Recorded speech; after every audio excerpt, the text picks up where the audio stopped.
कि सहज योग का आधार धर्म। धर्म का मतलब जो बाह्य में हम जिसको हिंदू मुसलमान आदि कहते हैं वो नहीं।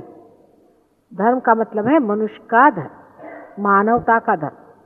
अब मानवता का धर्म भी बहुत से लोग उसका अर्थ ये लगाते हैं कि दूसरों की सेवा करना, दूसरों को पैसा देना।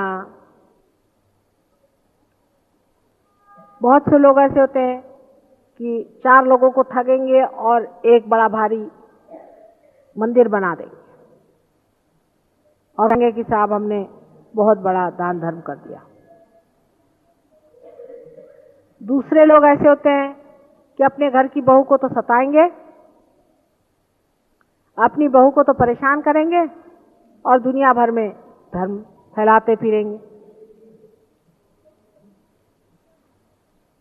तीसरे लोग ऐसे होते हैं कि अपना सर मुड़ाएंगे, कि अपना ऊपर से गेरुए वस्त्र पहनेंगे, चोगे पहनेंगे और सब दूर भगवान का नाम चिल्लाते फिरेंगे। 5वें तरह के ऐसे होते हैं कि वो सोचते हैं कि हम धार्मिक हैं और दूसरे सारे अधार्मिक हैं तो उनको नीचे गिराते फिरेंगे। धर्म की व्यवस्था हमारे अंदर बनी हुई पहले ही से। मनुष्य धर्म में ही पैदा होता है और जब वो उस धर्म के विरोध में चलता है तभी उसका पतन हो जाता है और वो सहज योग के लिए इतना उपयोगी नहीं होता। इसीलिए कुछ लोग पार नहीं होते, कुछ लोग पार होते हैं। कुछ लोग रुक जाते हैं, कुछ लोग जल्दी से पार हो जाते हैं। पहले अपने धर्म ठीक बांधने चाहिए। पर सारे धर्मों का सार एक ही है, प्रेम तत्व। प्रेम तत्व अगर आपके अंदर है, अगर प्रेम तत्व से आप परिपूर्ण है, प्रेम तत्व का आपके अंदर तत्व है और उसके आपके अंदर में पूर्णतया प्रभाव है, आपके जीवन में उतरा हुआ है, तो इससे बढ़ के मनुष्य का धर्म और कोई नहीं। लेकिन प्रेम मतलब ये नहीं होता कि आप उसकी कोई जाहिरात लगाते फिरें कि हाँ बताएं कि एडवर्टाइज करें कि हम बड़े प्रेमी हैं और हमने इतने उपकार दुनिया पे किए और हम बड़े देश प्रेमी हैं और हम बड़े मातृ प्रेमी हैं। ये एक अंदर का धर्म अपना होता है। राम के जीवन में आपने देखा है कि भीली ने उनको बेर दिए। आप लोग सहयोग में जानते हैं कि हर एक खाने को आप वाइब्रेट करके खाते हैं। जब तक वो वाइब्रेट नहीं हुए आप खाते नहीं हैं। उस पर जब तक ग्रेस नहीं उतरती आप उसे लेते नहीं हैं। लेकिन रामचंद्र जी ने भीलनी के बेर ऐसे ही खा लिया। भीलनी ने अपने दांत उसमें लगाए थे, एक एक बेर को चख के देखा था। सब झूठे बेर को रामचंद्र जी ने अपने सर आंखों पे लगा के खा लिया। इसका कारण यह है कि भीलनी प्रेम से परिपूर्ण थी। परमेश्वर के प्रति जो उसको प्रेम था, निष्कपट, निश्चल, पूर्णतया। वो जानती थी कि राम एक अवतरण है और उनसे वो नितांत प्रेम करती थी। उसे जो भी बेर मिले उसे उसने चख करके और देखा कि कहीं कोई खट्टे न हो जाए, मेरे राम को खट्टा न लग जाए, उनको कोई तकलीफ न हो जाए। और इस विचार को करके उसने वो बेर खाए और राम को दिए और राम ने वो खा ली। उस भीलनी की जो प्रेम शक्ति है, उसने कभी धर्म की व्याख्या भी नहीं जानी होगी, उसको पाप और पुण्य का कोई विचार भी नहीं होगा, उसने और दुनिया की कोई भी चीज नहीं जानी होगी। न तो वो अमीर जानती होगी, न गरीब जानती होगी, जंगलों में कंदरों में रहती होगी, उसको विशेष कपड़े का ख्याल नहीं होगा, न ही उसमें कोई निर्लज्जता होगी, न लज्जा का विशेष आविर्भाव होगा। लेकिन उसमें इतना प्रेम राम के प्रति था कि उसने एक एक बेर को बीन बीन के अपने दांत से खाया और अत्यंत भोलेपन से राम को अर्पित करके कहा कि देखिए इसमें से हर एक बेर मैंने खाया हुआ। जब मनुष्य प्रेम में उतरता है तब वो निष्कपट होते जाता है, निष्कलंक होते जाता है। प्रेम एक बड़ी भारी साधना। वो की नहीं जाती, वो हो जाती है। प्रेम का धर्म जब तक आप में जगेगा नहीं, आपका सहयोग टिक नहीं सकता। हमारे बहुत से सहयोगी हैं, बताते हैं हम 1-1 घंटा माता जी ध्यान में बैठते हैं। बैठिए, हम 4-4 घंटे फलाना करते हैं और ठिकाना होता है हमको, लेकिन आपकी भावना क्या है? जब आपको परमात्मा के प्रति प्रेम उभरता है, जब आप परमात्मा को लीन होकर के प्रेम करते हैं, तब उसके बनाए इस सारी सृष्टि को, उसके बनाए हुए हर एक प्राणी मात्र को, सबको आप पूरी हृदय से प्यार करते हैं। अगर आप उसे नहीं कर सकते हैं तो आपकी प्रेम में क्षति है, कमी। जब हम दूसरों को लेक्चर देते हैं और उनसे कहते हैं कि तुमको ऐसा नहीं करना चाहिए, तुमको वैसा नहीं करना चाहिए, तुमने ऐसा क्यों किया, उनको ऐसा नहीं कहना चाहिए था, तब हम ये नहीं जानते हैं कि हमने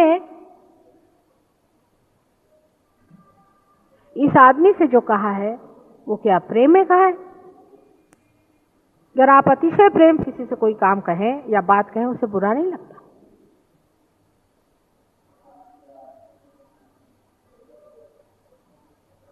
सारे धर्मों का सार प्रेम है। परमेश्वर साक्षात प्रेम है। सहयोग में प्रेम ही संपूर्ण है, प्रेम के सिवाय और कुछ नहीं। उसमें त्याग अपने आप हो जाता है। उसको कोई भी चीज त्यागते हुए विचार ही नहीं आता दूसरा, क्योंकि प्रेम की शक्ति त्याग को करवा देती है। प्रेम में प्रेम ही पाना, प्रेम ही करना, यही लक्ष्य होता है। और जीवन में उसे कुछ नहीं चाहिए। लेकिन अगर आप में दोष हो और आप ऊपर दो तरह से प्रेम करते हैं, आप दूसरों के लिए वाइब्रेशंस देते हैं, लेकिन उसमें आप में कुछ विचार है कि इस आदमी से कोई लाभ हो जाए, जैसे कोई फायदा उठा ले या इसकी कोई ताड़ना कर दे। इसलिए अगर आप किसी को वाइब्रेशंस दे रहे हैं या उसका फिर उपयोग कर लें, तो आपके प्रेम में कमी रह जाएगी। किसी को आप वाइब्रेशंस देते वक्त पाते हैं कि उसमें एक आध दोष है, उसके कोई चक्र कम है, उसको भी अत्यंत प्रेम पूर्वक सहला करके, समझा करके उसका उद्दीपन करना चाहिए। सारा संसार आज द्वेष पे ही खड़ा हुआ। कोई ना कोई बहाना द्वेष करने का इंसान ढूंढ लेता है, कुछ ना कुछ तरीका। उसको ये मालूम है कि जिस बड़े बड़े संघ तैयार हो जाए कि इसको द्वेष करो, उसको द्वेष करो, उसको द्वेष करो, बड़े बड़े राष्ट्र, बड़ी बड़ी संस्थाएं संसार में प्रेम के बूते पर खड़ी हुई दिखाई नहीं देती। अधिकतर उसके पाए में, उसके नींव में द्वेष की खाई होती है। इसीलिए वो संस्थाएं धीरे धीरे खत्म हो जाती है। प्रेम की शक्ति कितनी अगाध है यह अब आप जानते हैं। आपके हाथ से जो शक्ति बह रही है, ये साक्षात प्रेम की शक्ति।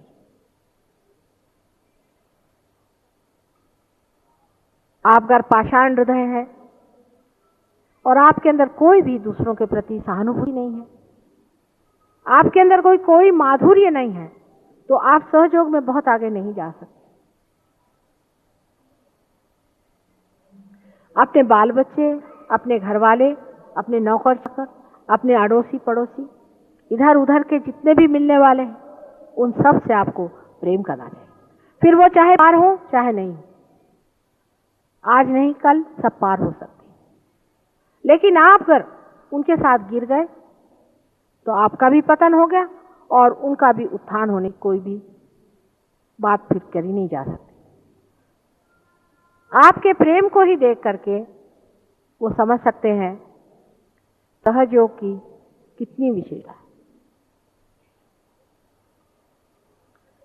प्रेम की शक्ति को मनुष्य ने कभी भी आजमाया ही नहीं। अभी शुरू हुआ है, जब से सहज योग से आप लोग पार हुए हैं, तब से आपने इस शक्ति को जाना है कि ये कितनी प्रचंड शक्ति है, कितनी व्यापक है और कितनी कार्यान्वित होती है।